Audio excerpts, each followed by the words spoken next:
Hello. Hello, is this Robert? It's Yes, Robert it is. Hawthorne. Yes, it is. Jackie Treehorn. Just deny. Just deny. I always deny as well. Uh-huh. Right. So yeah, on Robert Jr.'s request, we moved this to Friday, but I don't know if we're going to get him today. But that might be. We should have probably given a little bit more of a heads up. But anyway, it's no. We're going to make it short, probably just 20 minutes. But we're shifting the meeting from Monday to Friday. So. Oh, there he is. All right, we got him. Here's our Friday meeting. To start. Yep. Thanks everybody for holding up for me to be here. Cool. How's everything going in the world today? Oh, everything's going well. We got a little bit of a storm here overhead. We got some rain, but other than that, it's all good. Did you start your chemistry class already? Yes, I did. Okay. Yep, just started the beginning of this week. The Monday was the beginning of my classes. And what did they start out with? I'm just bloody curious. They just started off with like the atomic numbers, atomic masses, and the basic law of. That's the stuff that conservation I of mass. still work with today. So Yeah. there's nothing more to learn there. Not really, no. Periodic table. Hello. Hey Eugene, how's it How going? you doing? Good. Thanks. What's an interesting article you put up there? We're moving this meeting to Friday, so this is just the first kind of adjustment into it. So the next one, instead of being on Monday, will be on Friday to accommodate Robert Jr. And then he can make it, so he doesn't have to rush around like a crazy person and miss it because he's Like his dad. core. Actually, Well, we're all Mondays crazy. now I'm people, so- overlapped, so my classes would be just starting at that time. Right, got it. So Robert Jr. is experiencing chemistry in upper level academia. So Yeah, the this college is level. this is interesting little microscope to see how they present it. Yeah. I'm still I have to wait for the day, and it might be a very, very long wait until the day comes that the students will ask their teachers, yeah, do you know about that and that model? If it's SAM or not, but another model, right? Well, that's why I already asked you to use your some of your footage that you sent me, and I put it up on my what's called an e-portfolio, because every student is supposed to have their signature assignment from their courses plus a few things from they have to do outside of school to like just show about them. So I use that in my outside of school learning. Oh, So there you go. some exposure there for you. That's a lovely way to go about it. I appreciate it very much, and I hope it will serve you well, and not cause too much trouble, of course. Oh, I could care less about the trouble. It'll be good. The first Hey, day you of never my know, chemistry class, what- I already mentioned the Sapphire project, and the teacher got into it with me about the destruction of mass, because he said that they don't know what they're talking about. They're just doing a magic show. And I was like, I know these people personally, and he kind of like stepped back for a second, but yeah, he's still standing his ground, thinking that they don't. But the guy's blind. They use magic show. Magic show? That Did was a you say nice that? one, Yeah, yeah. really? Right. Oh God. Uh-huh. But the thing is, he didn't really see what they were doing because he's blind, and he doesn't hear very well. He's got 2 hearing aids, and I was like, I almost thought is this fucking serious, or is this guy playing a joke? You know. Oh, he's literally blind? He's blind, and Okay. then when I noticed he had a cane because he pulled it up off the desk. Because when I pulled in, I was the first one in the class, so I didn't know what was going on, and I thought he was just listening on the radio or something. So when I said, "Is this the right class?" he didn't hear me, and then I saw him pull up his cane, so I'm like, "Oh, he's blind." So I kind of spoke up, and then he goes, "Oh, hello," and I kind of spoke to him again. He goes, and he started messing with his ears. And he's like, "Let me turn up my hearing aids," and I'm like thinking in my head, "Oh Jesus Christ, he's blind and deaf. How's that work for a teacher?" Wow. That's like the blind leading the blind. That's actually kind of like an archetypal teacher, if you know what I mean. Right. I mean, God bless him, but it's like how this is going to be somewhat difficult. Wow. Wonder how Helen Keller felt. Oh, Yeah, Yeah. to be an archetypal teacher, he should also be stupid. But Right. Right. Do they still use chalkboards? Yeah, and we had to show him because it was a brand new room to him. He didn't know where anything was. We had to show him where to find the control board for the projector, where the whiteboard was, and he had to like because he kept going for like the door, and we were like, no, it's the other side. You got to turn to the right. And you got to start walking down here and watch out for the table. You know, Wow. Amazing. it was hard. It was difficult the first day. So, but we all tried to work through it. Okay. Okay. So Robert Senior, you were telling me you were talking to Michael Armstrong. Is that right? Yeah, I was. In fact, I talk to him now a lot of times. Ever since we ran into Sean Andrews, who's on the other site a lot, and he's been talking to Michael. And it seems that every time I call him, it just got off the phone with Sean, which is, sort of like a collusion effort. But what I wanted to talk to him about, I wanted to tell you about was, I've talked to Michael Armstrong, I guess, ever since I got started with this seriously back in the 90s, when my brother actually was on a flight, and he traveled first class because the company he worked for allowed it. And he's in his first class position. He starts talking to this guy he didn't know, whose name was Bob McCoy.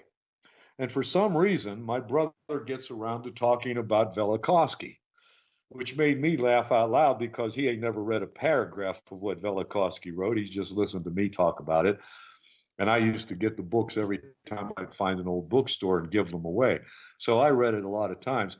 The point is that they started talking about that, and Bob McCoy came up and said that he knew of the David Talbot things, and I wanted to get a copy of David Talbot's tapes, and so I got in touch with Bob McCoy, and I sent him 3 Velikovsky hardbacks, all three, the 3 books, for a couple of the tapes, and I had those for a couple of years.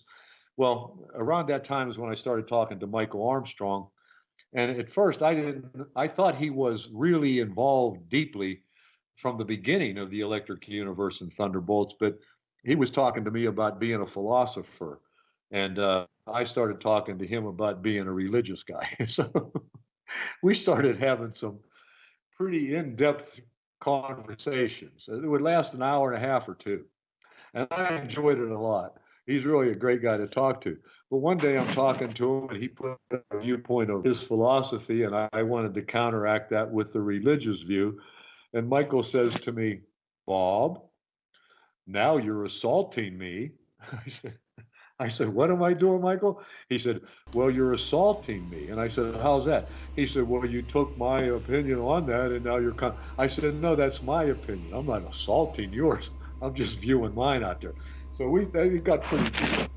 Anyways, as I'm talking to him yesterday, and this is the point, I started talking to him about transmutation of elements, and that he knows Ito real well, and he was talking about that, and we started talking a little bit about it, and who?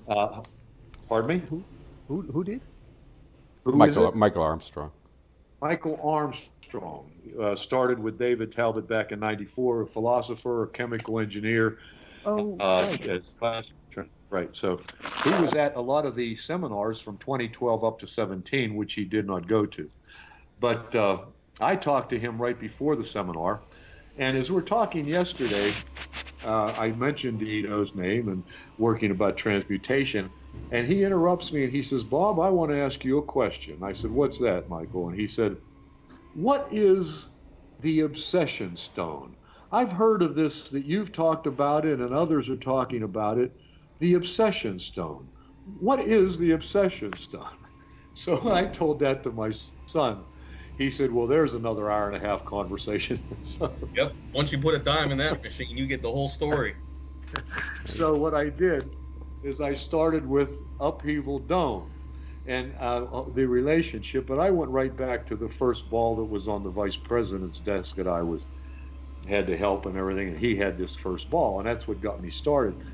So I started with that, and I got to Gene Shoemaker and his wife who came to the site and his work on Upheaval Dome, and Bill Cassidy, who won the Behringer Award on Upheaval Dome, and all those different things that he talks about. And so Michael says to me that he got started in this program in 1994 when he heard the Velikovsky program was going to be held in Phoenix or in Portland. And I said, I had not seen that at all. And he sent me a copy of the tape. It's all 4 days or whatever it was, and all the talks that were delivered. And I have the copies of those. So he's telling me that he talked to David Talbot in '94, and that's when he met Wal Thornhill. And so I realized that he was in this program from the very get-go. And then he had a publishing company, so he got the marketing rights to all the videos and the books that are published. And I guess the 3 books are 2 that David Talbot wrote, hardbacks on the Alien Sky thing, but they're the hardback versions. And so he has those. Michael's now sending into our store about $2,500 worth of tapes. And then he asked me yesterday, he said, well, what about books, Bob? I said, well, we sell books too. So we're going to get the copies of the hardback books he has and a lot of the papers that he's published from people that are writing. But I find out that Michael was deeply involved with this right from the beginning and has the publishing rights to all those. But his strong passion, you might say, is hydrogen fusion. And that's what he studied for a long time when he got involved with this. So I started talking to him about my views on the pyramid and what it was.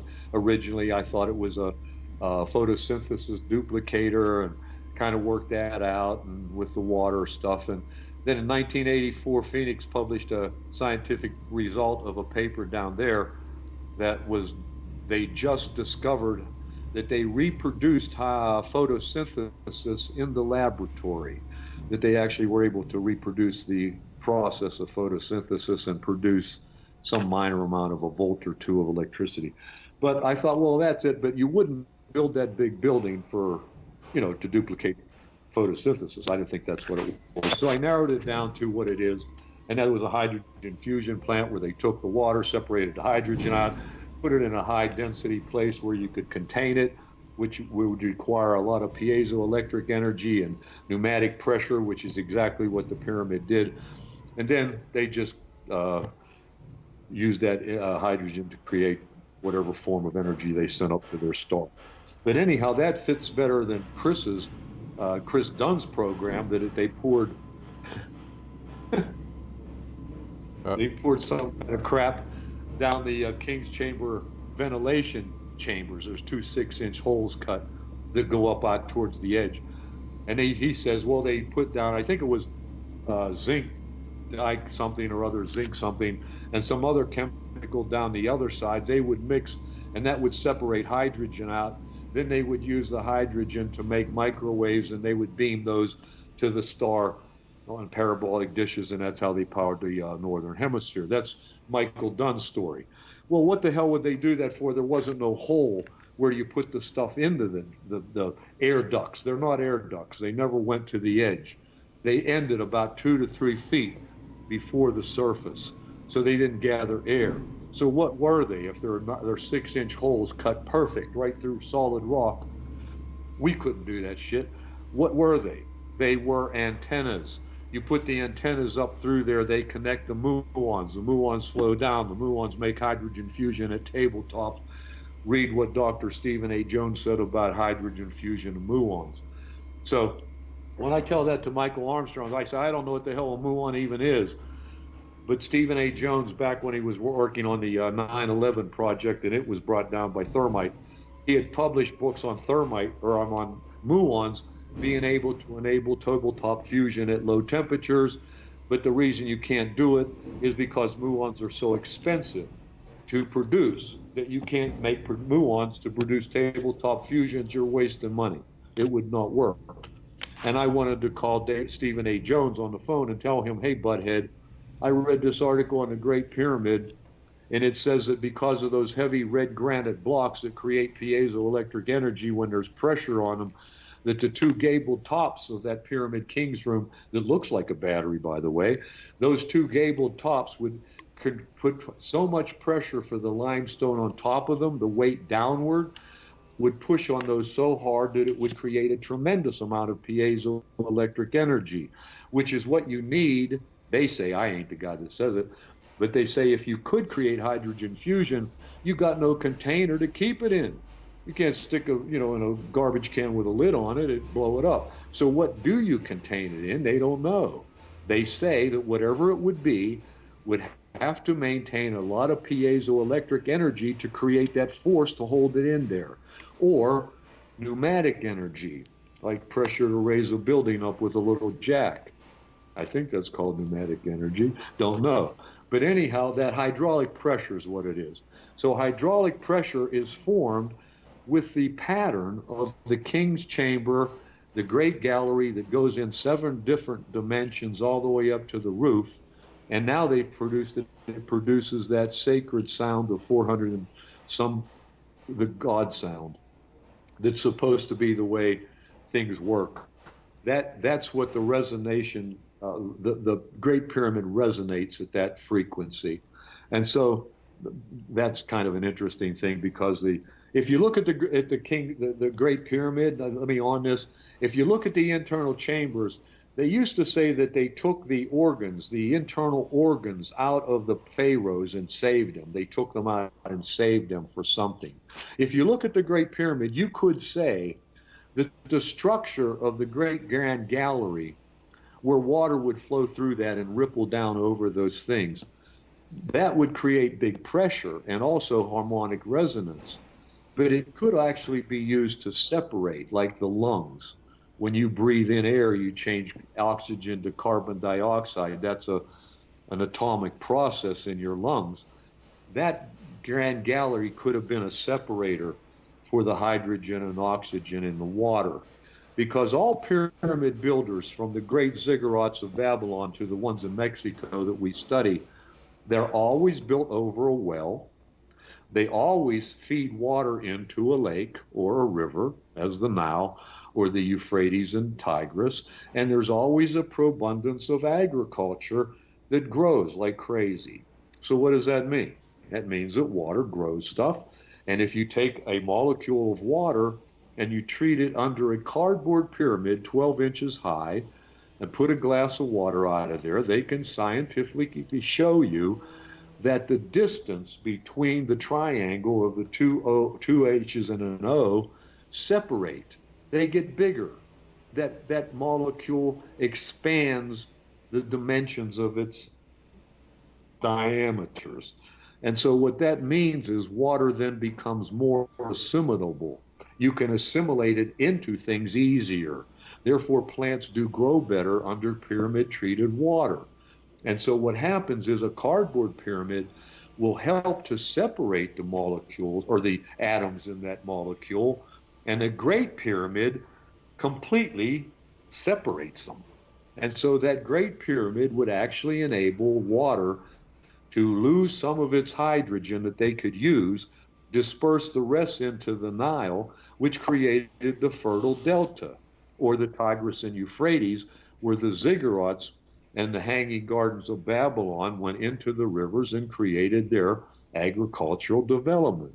In Mexico, the Pyramid of the Sun has a well under it. When it functioned, water was pumped up from that through 7 pools that went down into the Pyramid of the Moon, through there into the lake that raised 3 vegetable crops a year, hydroponically. That's how they fed themselves. And so if the Great Pyramid was a hydrogen separator, to use that for nuclear fusion, the water that would come out would not be what comes out of hydrogen fission, which you have to bury the shit for 4 million years. It makes stuff grow better. It makes your body assimilate it more. And so that would be the entire thing that the world could do.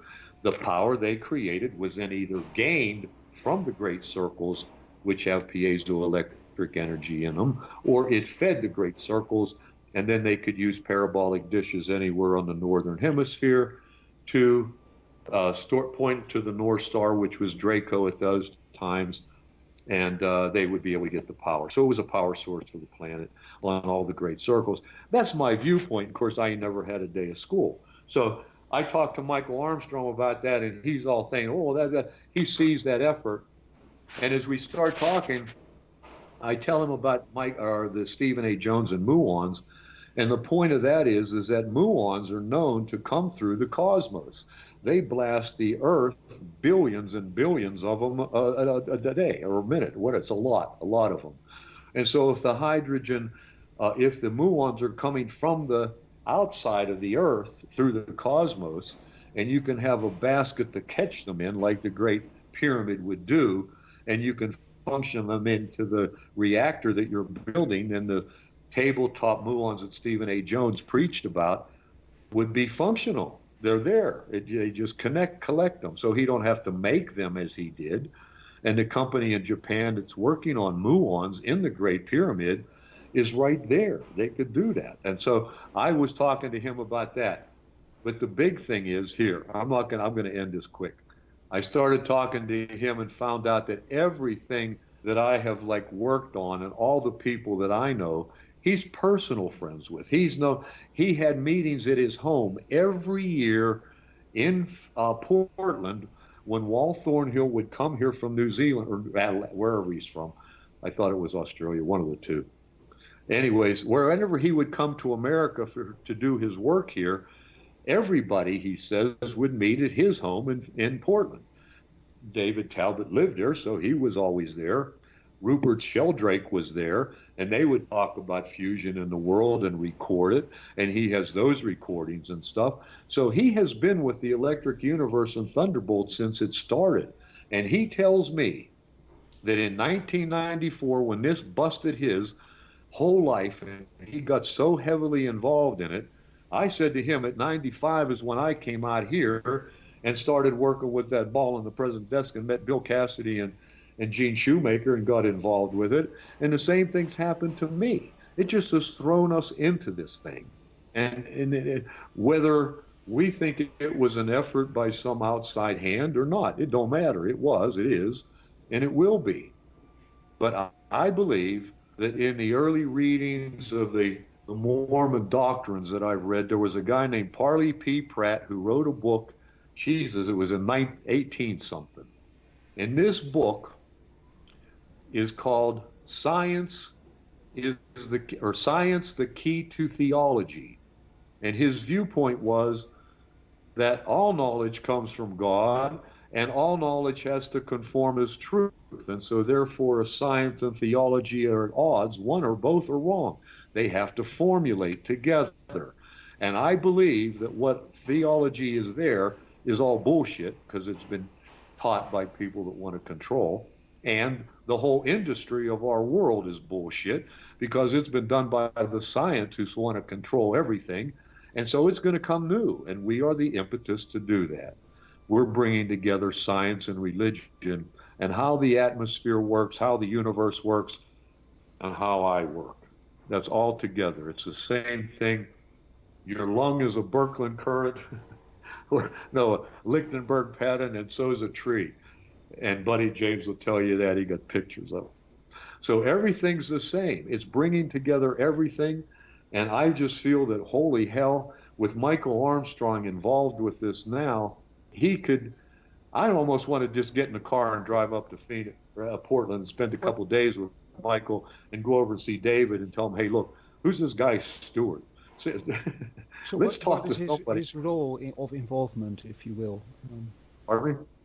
What is his role in what is his involvement in this? Michael Armstrong. Michael's? Yeah. Yeah.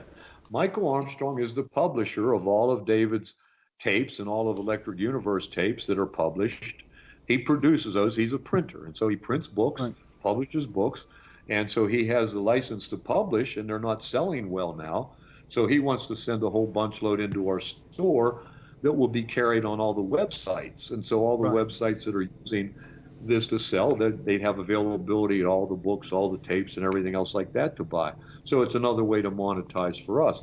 But he's still very involved with this. But I don't know if his wife died recently or something happened. But in 2017, he did not go to the seminar and kind of told me that, I think in jest, he said, I went to all the other ones, but since I talk philosophy and the scientists ain't really big into that, he said, I don't think they want me to come this year.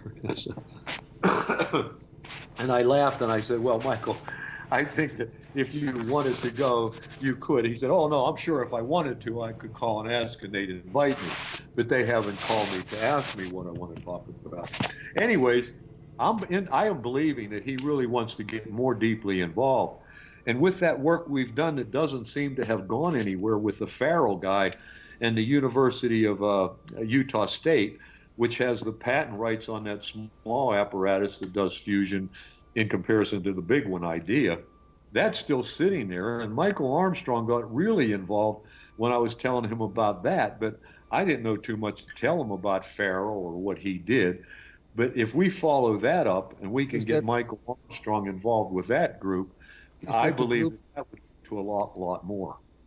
Is that the group that we talked about a few weeks ago, your contact at this university? Yes. With a apparatus for fusion and all that?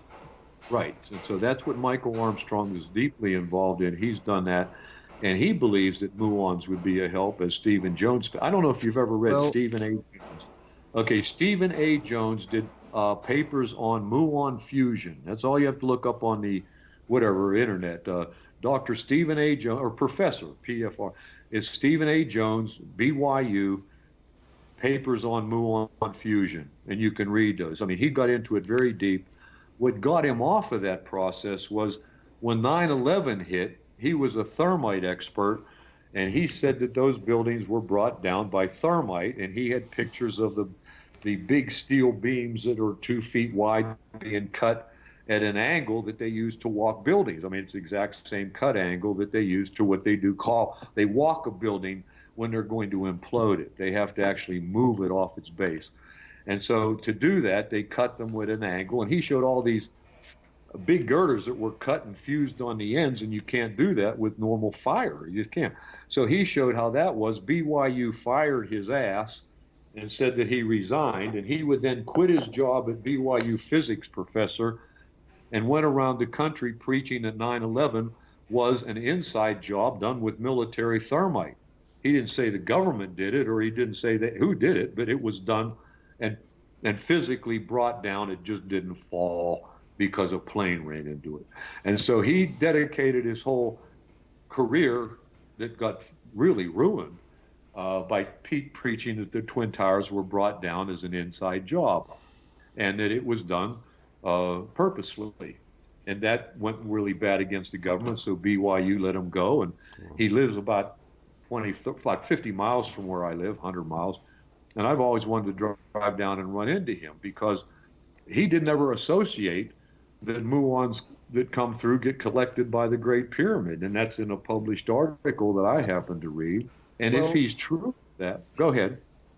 Well, the thing is, I'm not saying no, or I don't want to poo-poo anything, right? Especially if I'm not really informed on what it is that we're talking about. But all I want to say is be a little bit careful with following a certain model for fusion. There are many groups and persons out there that are pursuing that. And there are probably more models even out there than people pursuing it. It's a huge field, and they all fail. I'm just telling you, all models so far fail. That's all I'm telling you. So be a little bit careful with that. Also with, talk what they have. Having said that, we highly suspect that there are definitely people and groups out there that are onto something or actually have fusion going, right? Yes. But it doesn't mean they understand it. And I'm not sure if Eugene is here, but I know he knows a lot about this whole muon thing and the models that are have that at their core to explain fusion. But even those models still fail at many levels. So that's all I'm saying. I think I agree 100%. I believe that most of our models fail. Yeah, a lot of them, me too. A lot of them are based on ideas at the base that aren't right. The foundations aren't right. But I do believe that when Stephen A. Jones wrote these papers, he had an insight into how muons could actually help the fusion process. It was never developed because he didn't have enough muons. You just can't go buy a bushel. And so his work was sort of limited. And then he got off. The thing is, you got to understand, and again, I hope Eugene is here, I'm not sure. But muons, I think muons live like 10 to the minus, oh God, big number, seconds. Like yeah, really they don't shortly. live very long. Right, they don't. That's true. but I found out they go into granite rock 17 feet before they end. And so they shoot Yeah. into, okay. Yeah, And so, there's actually like the atmosphere basically is one major source of muons, because when protons from cosmic rays interact with atoms in the atmosphere, they produce muons, among other things. So there's a whole bunch of muons just basically raining down all the time. right, well, that's what he says, that it was like a magnifying lens will bend light into a point that will burn your eyeball out. So what causes that? Why is light hot when it focals? What causes the heat there? You just bring light together at a point that causes a tremendous amount of heat. I don't get that, but it does just glass. And so I think the shape of the pyramid is actually a collector for a way in the king's chamber to collect the muons, which would create the fusion, because it does create a lot of piezoelectric energy, and it does create a tremendous amount of what that word is, a lot of pressure, hydro oil, pump oil. You can lift buildings with a little jack. Hydraulic pressure. Hydraulic, sorry. My words sometimes don't come out, but hydraulic pressure. So that is what they know, that the shape of the Great Pyramid's internal galleries, all of them, if you make a machine that has that configuration, it produces a tremendous amount of hydraulic pressure in the king's room. And the guy that got the patent on what is called the Pharaoh's pump back in the 1960s, he built one, and he showed that the pressure that's formed in the king's chamber is so strong, he believes that they use that as a jack to lift the big rocks up and place them in place with a crane arm used with hydraulic pressure created by those internal things, because it does. Well, hydraulic pressure on the king's chamber sarcophagus would hold the lid on, where you would have the treated water put it in there to fuse. And so the fusion process would be in that granite sarcophagus. And then inside of that, you would have that involved with water that would fill the king's chamber and create so much pressure that when you fuse the particles in the king's chamber sarcophagus, it would not escape. You could control it and bleed it off to use. And so that is there. There's a reason that all those granite blocks were built that way, and that the top pressure would create piezoelectric energy and cause the flow of energy into those granite rocks, which also creates a pressure that would hold in that fused particle. So the only place on the planet that you can point to that could contain a fused particle that ain't going to just blow the hell up is the Great Pyramid. It has the rocks, it has the pressure, it has the muons, it has everything for muon fusion. So I ain't dumb, and I can see the correlation, but I don't have any classical training. I just saw things, and so I'm talking to these people, and I don't know what they are, but the viewpoints are visible. You can see there's a function to the Great Pyramid. It certainly was not a place to bury a pharaoh. Hell, the hole is 3 foot square. If you're 6 foot tall pharaoh, when they push you down that 3 foot hole at 52 degrees, you're going to slide your ass all the way down into the bottomless pit. So they have to put a couple Arabs down there to catch you and walk you down until it bends at a right angle upwards. That right angle, they have to bend your 6 foot body halfway up to stick your legs up the hole. I think as a pharaoh, you're going to tell the design engineer, we're whopping your head off, everybody in your family, all the way back to Adam and Eve, you dumb son of a bitch. Where does my gold? Where does my slaves? Where does my boats? Where's my pretty drawings? Now, and all that my sounds stuff like I'm a gonna Western. eat? That's what? Excuse me. You're right. That sounds like who? A Western. No, it sounds like I just It's flashback an 100 Eastern years Western. into the Wild West. Now you listen Yeah. here. Well, it is. If you're the guy that's designing the Great Pyramid and you're telling them that's where we're going to bury you, you got a heck of a hard job ahead of you, because you don't want a hole that you get stuck down and a little box that you have to bend him in half to stick him in. That's not a burial chamber. Look at King Tut. Totally So, agree. The yeah, whole idea is yeah. utterly ridiculous. Utterly ridiculous. But Michael Armstrong is interested, and now he knows about Obsession Stone, right? Oh yeah, that's the I end imagine. of the story. Sorry, yeah, we gotta, we gotta do a little pruning. If we love the stories. You're the grand raconteur, Robert Senior. You know that. Well, the thing is just all coming together for 20 some years. The Yeah, apex yeah, yeah. is, and the impetus on that is, gentlemen, this whole thing has been put together by people that are involved heavily with their passions and their scholarship, but they ain't making no money.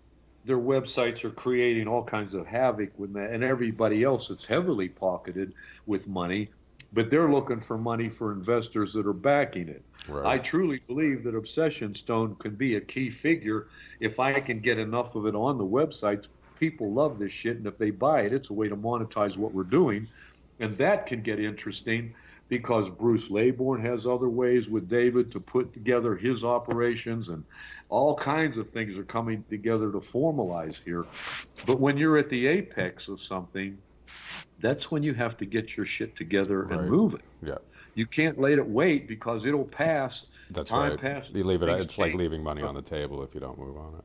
Yeah. That's right. And so And you know all what the happens guys- when you leave money on the table, right? Yeah. Especially if you're at a Jew bar, right?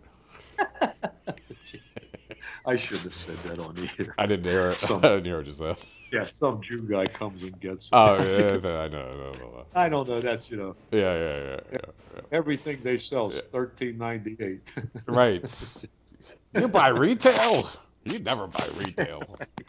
Anyway, gentlemen, I wanted to tell you that thing with Michael Armstrong because for 20 years I didn't know his background was so involved with everything that we're doing. It'll be great. And- Would he be interested in having a conversation with us? Absolutely. I Okay. have to Maybe get him next. on- Can we get him on for next Friday? When? Next Friday, we're going to have the meeting. Now the Absolutely. meetings. You- These meetings Friday? will be Fridays Yeah, now I'll get, instead get of him Mondays. on. I'll get Sean to be on too. They like to talk. But anyhow, Okay. David, Michael Armstrong, when I call him, it's like when I used to call him, we would talk for an hour or two at a time and just talk. We just would have fun talking. But now we're more talking business and how to get him more financed and everything, and he's more involved with that. And he wants to talk. He wants to get his stuff out there. And so for him to come back involved, I think we could have him on every week if we wanted to. And you'd have to run some time because he likes to talk. Okay. So I'd enjoy having him on. He's really knowledgeable man. From the past of the things that we don't know, I just got involved with this peripherally until 2017. But he was there every day. And so he'd be great to have on for Saturday. I'll call him today and find out, and we'll set it up for the time. And all he has to do is we call his phone number, which I have on the Skype, right? Mm-hmm. Okay, We can so do I'll it that have- way. Yeah, that's one way. Yeah, so if he doesn't have it on his phone, I'll tell him to download Skype and get it ready for Friday. That'd be great to do. Because Okay. everybody here would like to talk to him. He has the He's background. got in- he's got all that history with the whole thing. Thunderbolts I thing know for what sure. that word means now. He's interested in esoterical. The esoteric, yeah, the I like- exoteric versus I the use- esoteric. Yeah, he's Hey exo guys, too. Though. mind if I What's pop that? in for a second? Yeah, sure. Quick, buddy. So I'm out morel hunting and I just found a huge bank. It's looking like probably about a pound and a half. They go for like $80 a pound. Nice. Yeah. Morel. So I just wanted to let you guys know it's huge. Wow, cool. Score. Where are you? Northville, Michigan. Okay. What Yes, did you sir. find a big bag of? Morel mushrooms. They are the steak of the mushroom world. Yeah, Oh, a lot. hey. I'm taking pictures. Are they the ones that are good, or are they just the ones that taste good? They're the ones that taste good. They're not psilocybin. Oh, okay. Very cool. Anyways, little Colorado just made mushrooms Oh, man, legal. all right. The psychedelic mushrooms, yeah. They made psilocybin, like the hallucinogenic Yeah. mushrooms legal. I think the ones that they do allow now, I think, is that one that has a name that everybody uses with the red top on it, looks like a phallus or something. I can't remember. Amanta muscaria. Oh, what, you do have the name? That was a nice. Amanta muscaria or something like that. That's supposed to be the best of the psychedelic mushrooms. But Wow. you know, I wanted to start an organization a long time ago called MA, Mushrooms Anonymous, which was sort of a joke because you can't do mushrooms that are psychedelic mushrooms every day.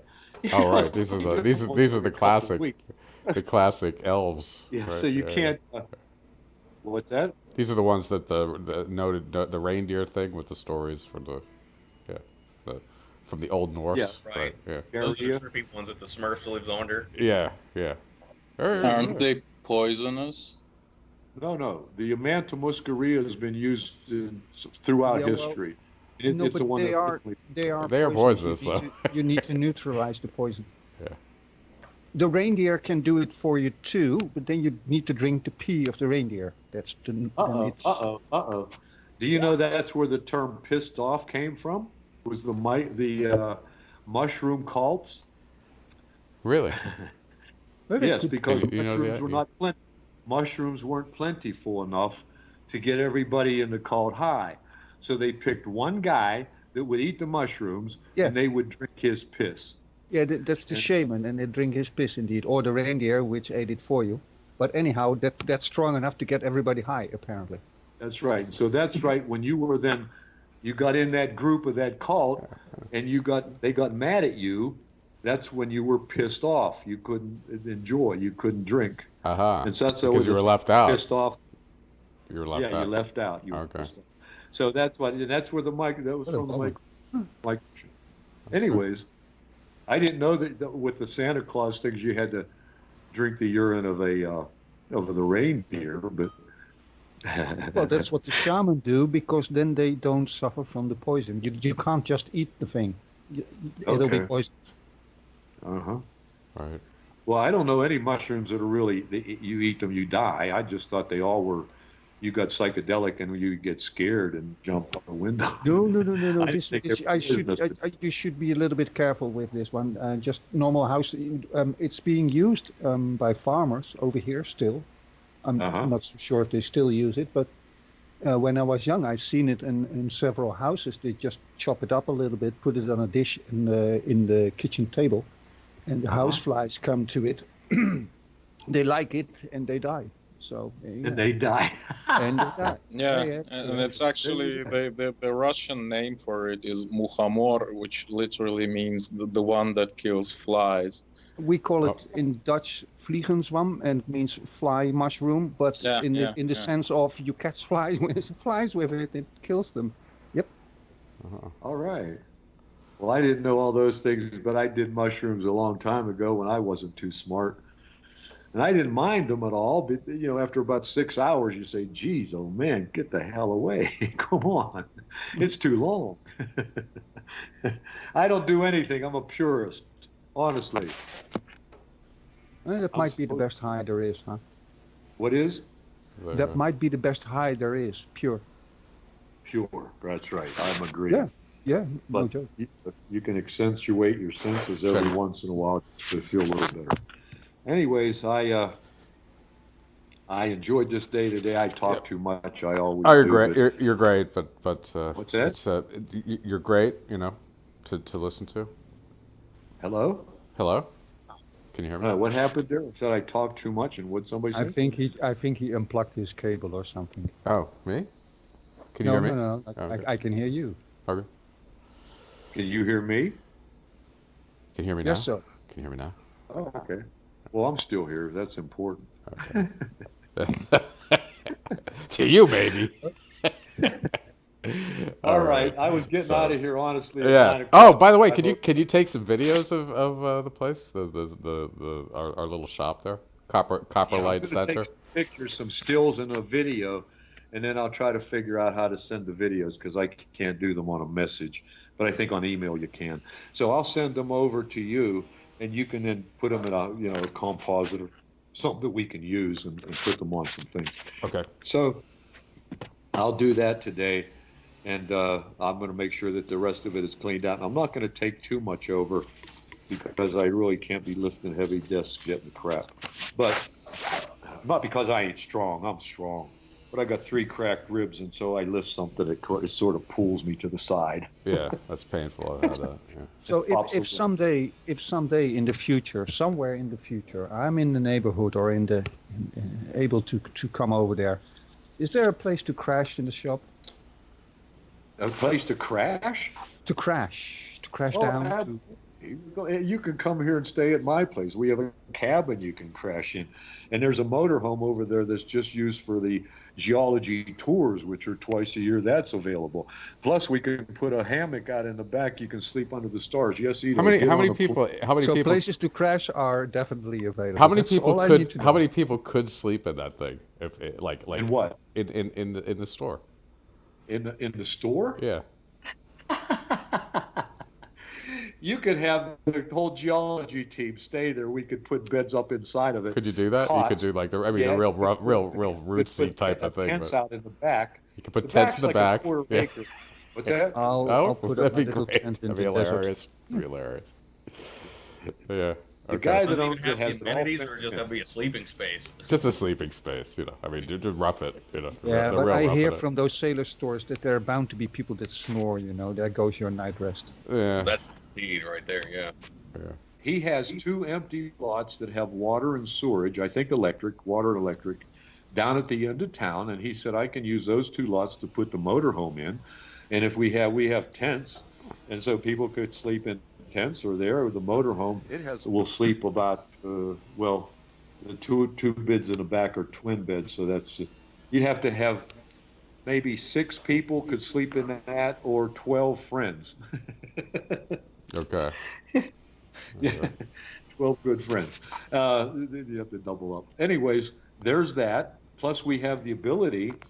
There's a campground close by, and you can stay in there or at my place. It's only an hour away, and out here that's nothing. You just drive out that, and look at geology the whole way, and say, "My God, what a great place this is." So yeah, come on over. Come on, We got okay, it come all on down. placed all- Yeah. Come on down, just like on the show. Right. The price That's is right. ready. Everything's ready. This is the Apex, gentlemen. So we're sitting at the forefront of changing history. There ain't no doubt about it. Well, It'll change it right or wrong. It doesn't matter, but it's going to flow in a different direction, and flow's important. So we got the flow. Get with the flow, Right. man. so just for me personally, I don't anticipate any opportunity before next year summer or something to that effect, because this year is England, and then in September it's Italy. I think for there's a me, possibility that Buddy and I may take the, if I can get the things lined up with the Idaho trip, which I hope to, you know, that may be the time. It's in July around the 10th to the 15th. So, we'll see.